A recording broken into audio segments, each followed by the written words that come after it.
computer. All right, now we're shaking and baking. Okay, so hello everyone. My name is Marek Rudak. Thank you for joining us for the first live session of the day, second day of the After Divorce Conference. And the topic of today's live is dating after divorce. And so what's gonna happen is Rose is gonna offer a real life examples of the do's and don'ts and whys of dating after divorce. After a short presentation, you'll be able to join in on an open Q&A session, and Rose and others. Let me just add one person. So for those of you who don't know Rose Sweet, she's a Catholic author, a retreat and conference speaker, and a certified life, relationship, and divorce recovery coach. With nearly 30 years in divorce ministry, she is the creator of the Surviving Divorce video series and spoke on divorce issues at the 2015 World Meeting of Families.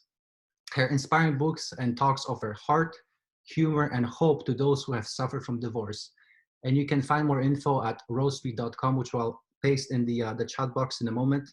And also what I'll do is I'll paste links to her Facebook, Instagram, and Twitter accounts so you can follow her at your convenience. And so what's gonna happen next is Rose is gonna have some remarks.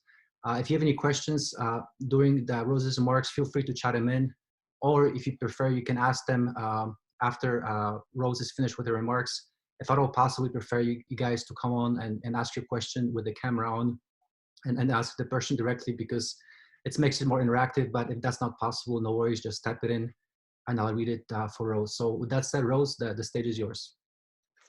Thank you, Mark, for being a good host. And learning from yesterday, the recorded part of this talk will be my presentation, but are you going to stop recording when it goes to the Q&A part to allow people the freedom and the privacy to share, or do you want to, are we recording? So it's up to you. We can do either or.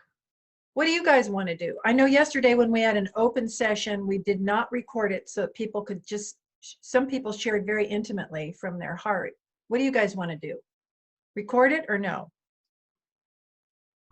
No, for the privacy. Okay, thank you. Perfect. So what I'll do is I'll stop the record button as soon as you're done with your remarks, Rose. Okay, great, thank you. So it's great to be with you again. I love seeing your familiar faces. I wish we were doing this in person, and maybe next year I will plan something where we can all come together in person. So today I want to talk about the what, the why, and the how of dating after divorce.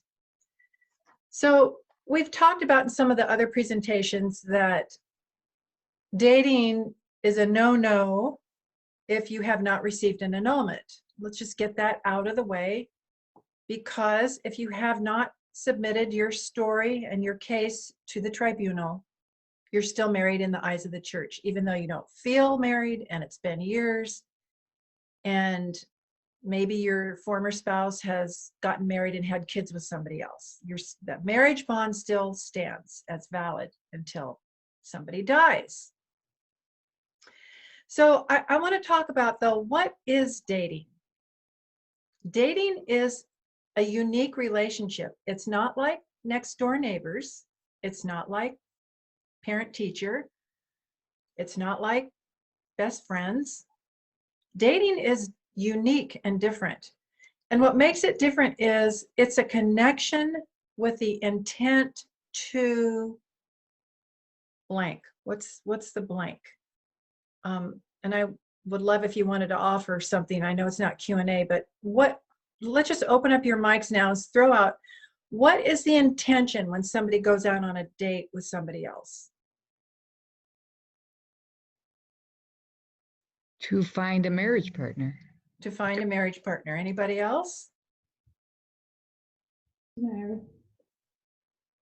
To form some kind of long-term relationship, or at least to explore the possibility of a relationship that it has romantic implications. Okay, good. So Mary Jo, what if you and I wanted to explore a long-term relationship? We met each other, you came to my home, we worked on some of your ministry stuff. I hope we're friends forever. I'd like to go deeper in my relationship with you. But are we dating? No, no, Right. we don't have that type of relationship. Thank God. Yeah. We'd have Okay. a whole different seminar, right? So I'm trying to get everybody's wheels thinking that dating is a specific relationship because it has a specific intent. Romantic too. Romantic, and ultimately romance should never just be for the sake of romance. And here I'm going to give a plug for my book, A Catholic Woman's Guide to Romance. It's awesome. Anyway, so even romance is meant to lead to marital union. And what we've done in our cultures, we've frustrated that. And maybe we could say we've contracepted it. We've put a barrier there. It's because we want all the pleasures and the freedom of romantic entanglement, but none of the responsibilities. So, and with that contraceptive mindset, taking all the pleasure and blocking off the fullness of what it's meant, there's no life there really. There's no life. So dating is a relationship that's meant to connect people with the intention of moving toward marriage. If we can think about that and agree with that, then the question about annulment is less than a rigid church rule. It just makes sense. I'm still married, or you're still married. Or maybe you're going through the annulment process, and we hope pretty soon that will be resolved, and which a lot of people find themselves in that situation, as I did. But we have to be very clear that we're moving toward marriage. What about somebody who dates and they're not ready to marry? I hear this a lot of times. Well, I just want to go out on a date, but I'm really not ready for marriage. What would you say to that person? I'm going to ask you guys.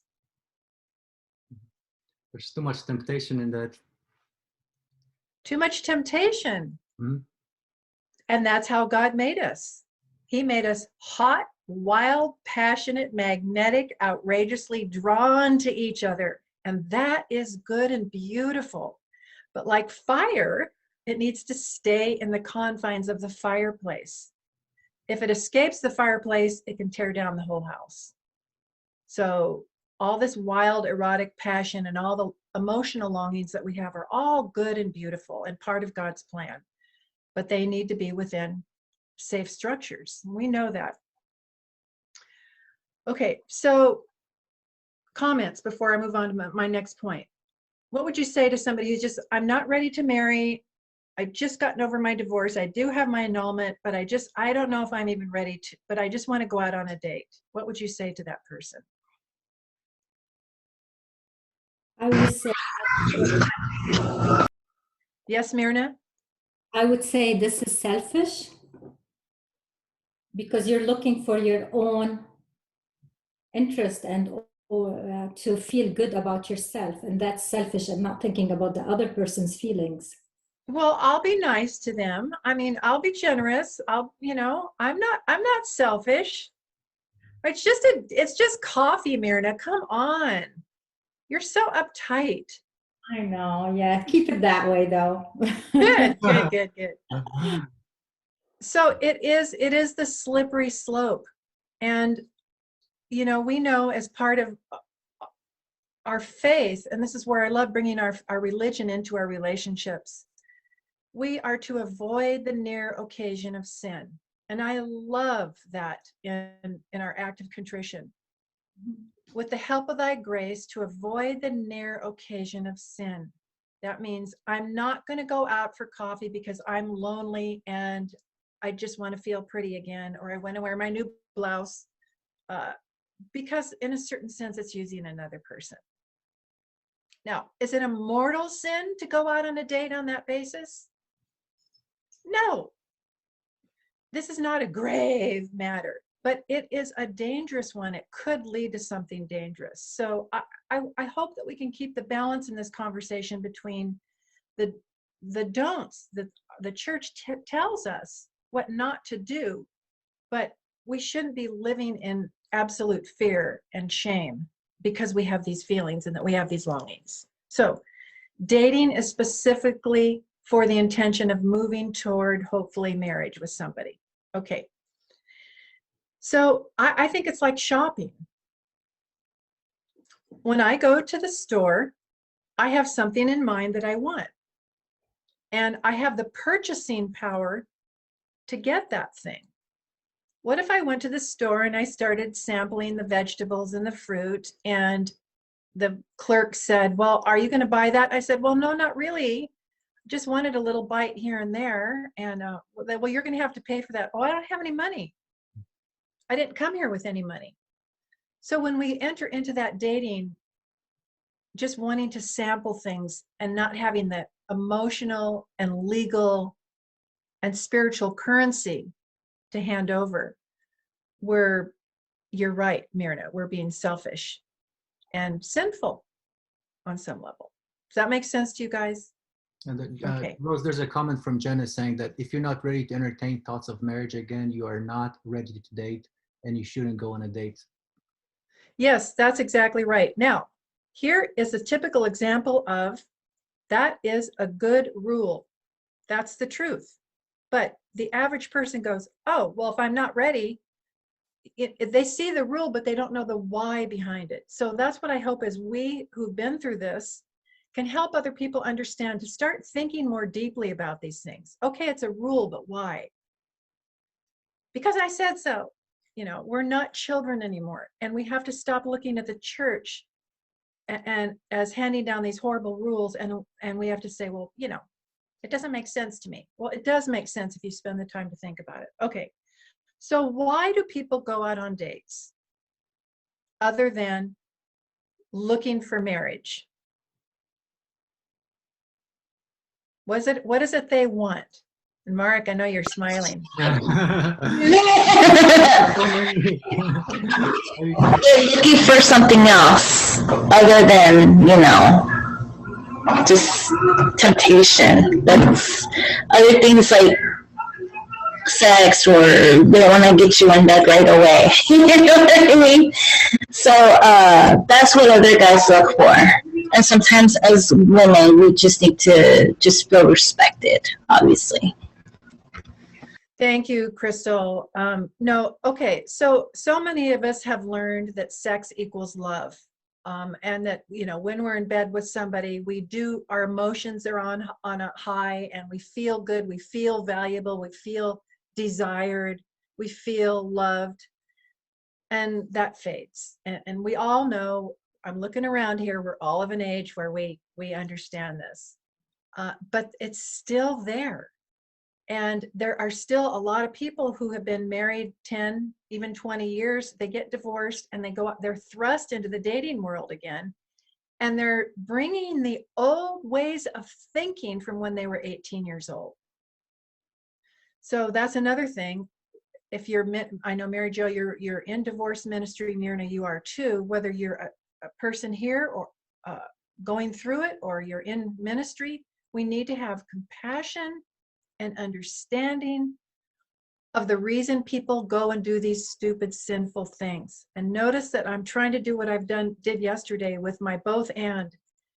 I have great compassion and understanding for why people do bad things. And my heart goes out to them, and I don't shame them for that. But I hate the sin. I hate what they're doing. It's hurting themselves. It's stupid. It's wrong, and it blocks grace.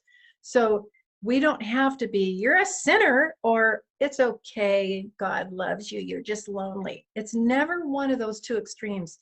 It's always about holding that tension.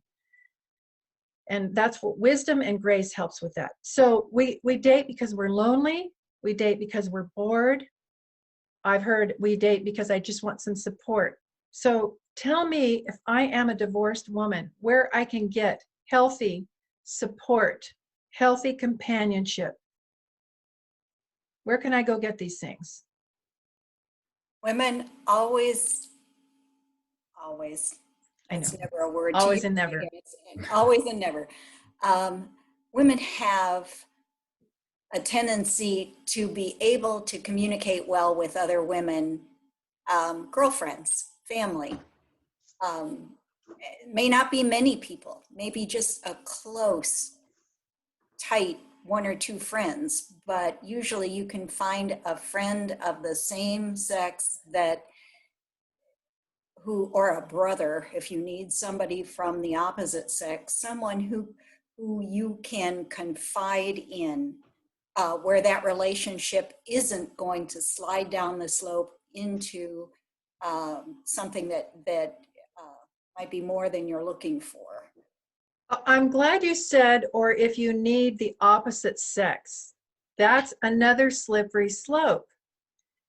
If that person is your brother, or is your father, or your uncle, or your parish priest, yes. But if it's just, we don't need opposite sex friends when we're raw and hurting and healing after divorce. It's too much of a temptation. It's just like any kind of surgery that we have. You know, I had oral surgery last month, and I couldn't eat. I just had to eat ice chips. And instead of whining and complaining about it, I followed the doctor's orders because I didn't want to bring more harm to myself. So that's a way of looking at it. I always use medical analogies as a really helpful way of understanding some of these principles. Okay, so what is dating? We've done the what. It is a connection with the intention to move hopefully toward marriage. Number 2, why do we date? Because we're ready for and looking for marriage, or we're lonely, we're bored, we want support, and we just want to feel desirable again. Those are not good reasons to date. So now let's move into the how of dating after divorce. So we assume that you have an annulment. We've talked about this enough, I think, that it's not appropriate to date without an annulment. Although a lot of people, myself included, find themselves in a very difficult situation because they didn't plan it, but they meet somebody and there's chemistry and there's something going on there, but the annulment isn't over. That's a really hard situation to be in. Some people might have to completely cut it off and say, call me next year. Other people can safely, because they have maturity and wisdom and good self-control, they can navigate that. Every case is different. There is always a rule, but then when you apply it to certain situations, you have to take into consideration the maturity level, all the other things that are going on with people. Don't be so quick to condemn others because we never know the full story. We never know the full story of anybody's divorce story or where they are now, where they stand before God, what their intentions are. Our ministry, divorce and divorce healing, is under such attack from people outside who are judgmental and critical and condemning. It has made me so sick and so sad over the years to see it. But you know what? It's real, and there it is. So stay the steady path, cling close to Jesus, and listen to what I tell you. So let's talk about the how of dating. So you have your annulment. The first thing you should do is make a plan. Now, anything that we want to do, we need a plan, right? Otherwise, we're just going to be wandering around. I remember one time I was taking a vacation at the beach, and there was, I drove by the Jaguar dealership, and I thought, oh, I always wanted to drive a Jag. So I pulled in and I walked into the showroom, and I've test driven cars before, right? And I was making 6 figures and, you know, whatever. So I walked in and I said, yeah, I'd like to test drive that. And they said, oh, well, we need to take your credit. We have to pull your credit report, right? It'll take about 15 minutes. I'm like, what? We just don't let anybody march in here and test drive our cars. We know the value of this beautiful vehicle. So you have to show us that you have the ability to treat it with great respect, and thereby, you know, eliminating the risk of me like wrecking the car. I have always thought that was a really wonderful idea. We need to recognize the value of who we are, that we don't give ourselves out for test drives. We don't allow people to test drive us, and we don't demand to test drive other people. We can read the specs, We can walk around, we can kick the tires, we can even look under the hood. But test driving, not until you're ready to put your money down, to put your life down. It's not the perfect analogy, but it's a way of understanding the dating process in general, whether you're a young person, an older person, married, divorced, doesn't matter your history. You're dating now, this is the right way to do it. You have to have a plan. Do you have everything to offer a potential spouse? Are you free of addictions? Are you free of anxiety, excessive anxiety, worry, and fear, and emotional problems? Are you going to bring all that garbage into another marriage? Have you prepared yourself for entering into the dating scene, which is the door into marriage? Are you ready? What do you have to offer, really? Are you bringing a lot of baggage? You know, I in working with people with their annulments, especially secondary marriages and divorces, people with kids who are tired of handling all the kids and all the bills by themselves and want to give their kids a new parent enter second marriages. And they usually don't last very long when it's entered into that basis. So you're dating, and I got all these kids and I got all these bills, and I'm looking for somebody to help me carry the load. Well, then go to a financial counselor, or go to your dad and get a loan, or go somewhere else, but don't use that person and use the sacrament of marriage as your wagon to carry your load. Again, as Myrna said, that's selfish and headed for disaster. So what are your strengths and weaknesses? Are you really ready? And if the answer is yes, then do what I recommended in another one of my books, Dear God, Send Me a Soulmate. Make a list of 25 things in a potential new spouse that you have to have. 25 things you have to have. Then make another list of 25 things you cannot stand and you will not tolerate. Will not tolerate. Then when you look at that list, put it in order and put all the most important ones at the top. Then when you're done with that, take both of those lists and cut them down to 10. Take the top 10.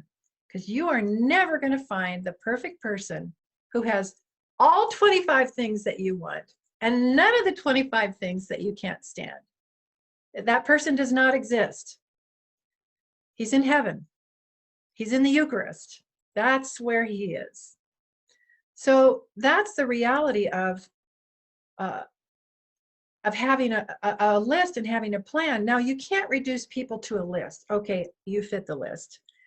I remember I did this when I was dating. I had my annulment, and I found a guy at church that was on one of my lists. So I ticked everything off, and he fit. He had all 10 of the must-haves and none of the couldn't-stands. And I was like, ah. But in a few months, it was obvious to me there was something really important on my list I had forgotten to put. He has to be head over heels for me. He has to be attracted to me and be delighted in me and think I'm wonderful. So I had reduced him to this list, and he fit what I wanted. I obviously didn't fit what he wanted. And I was like, oh, okay, God. So go back. So, you know, chemistry is important. Attraction is part of the thing. It's part of the reality of who we are as people. And all the stuff about dating and romance, sex, love, marriage, those of you who have followed Theology of the Body or some of my other works understand, all this beautiful romantic marital stuff is to help us look higher and see that God wants to be enamored of us. He is enamored of us. He's delighted in us. He woos us. He draws us into intimacy with him. He will never leave us. So all this stuff is wonderful, but it should point us higher. The second thing I would say is do what I did. And that when sometimes I tell my story, you know that I've remarried. And when I was on my very first date, official date, I broke all the rules. And when I say that, people go, oh my God, she had sex. No, I didn't. But what I did is all the rules that people say, don't give too much, don't offer too much on that first date, you'll scare the guy away, right? Well, I laid it all out. I thought, I'm older, I have no time to waste, and I don't want to use this guy for 4 or 5 more dates and get free dinners and stuff out of it. I don't want to do that. I had learned what authentic love was, and authentic love is to reveal my intentions. So on the date, I said, I'm not looking to date for fun. I don't need fun. I have friends. I have a full life. I don't need dating. I'm looking for marriage. And I also don't believe in sex outside marriage. I used to think it was a rigid church rule, but now I understand the beauty and truth of God's teachings, blah, blah, blah, blah. And I went on and I said, and I'm never going to, it's a marital act expressing wedding vows, and I'm not going to do that until we're at the wedding night. And then I'm going to, and my now husband went, phew, look, I just wanted to buy you a drink. So I was, in a certain sense, anxious, but it was very appropriate, and I'm so glad. And he later said, thank you, because you saved me from, again, all the entanglement of forming bonds and letting time go by when you're not right for each other from the very, very start. So I would highly recommend that. Don't be embarrassed. Don't be ashamed. Doesn't matter what your friends say. Tell them everything. I have 3 kids. I'm debt free. And I'm looking for a husband, and I'm saving sex for marriage. That's a gift to tell another man, because then it allows him the freedom, and this is part of authentic love, is freedom to say yes or no to the second date. Hopefully he doesn't walk out in the middle of dinner. Mhm. The other thing I would totally do is, and I did this, is pull a credit report. I know that sounds cold and harsh and calculating, but nowadays it is so important. When it comes to the point where you have been talking about, it looks like we're moving toward marriage, then share your credit report with each other. If the other person won't do that, you go ahead and do that. It's just being prudent. People think that the biggest problem in marriages is money, and it's not. It's the love of money, as scripture says. It's selfishness. Every marriage is taken down. Every relationship is taken down by one thing, selfishness. But it can manifest through money, manifest through time, manifest through sex, manifest through the kids. Whatever the surface issue is, it's usually not the deeper root of the problem. So pull a credit report, talk about money. I don't care how old you are. Go get some of those dating books and tools and ask each other the tough questions. Get the annulment petition and ask those questions of each other. And if any of you know about the focus exam, that's what they use for engaged couples in a lot of churches around the country. That's another comprehensive exam. So it sounds, we don't want to be examining each other, but we have to. We have to be smart. Part of the problem that people end up in horrible abusive marriages is they weren't discerning in the beginning. They didn't take the time to check it out because it wasn't romantic, or it seemed selfish or stupid. So this time, ask God to give you the grace to use your head. Put your heart down here a little bit and lead with your intellect. I have a few more points, and then we'll open it up for questions and discussion. But if you can, talk to their former spouse. Talk to their former spouse. And maybe the former spouse, now I did that with my husband. And she wouldn't open up to me. And I wish she had. But she didn't. And that's okay. I at least asked. And it's a delicate situation, and it might not go well, but you know what? Just think about it, because you never know what could happen and what you could learn. And I'm not trying to break anybody up, but I'm trying to save everybody from pain and heartache. Talk to their people's friends. talk, whoever, if you're dating with somebody, observe who their friends are and talk to those friends and give it time. Give it time. Don't be in a rush. So there's a lot more, and I want to put a plug in here too for my friend Lisa Duffy. She wrote, she's also in divorce ministry, and she's wonderful. And she wrote a book called Dating After Divorce for Catholics. So that's another good resource that you have. But hopefully these things will help. What is dating? Really understanding what that is.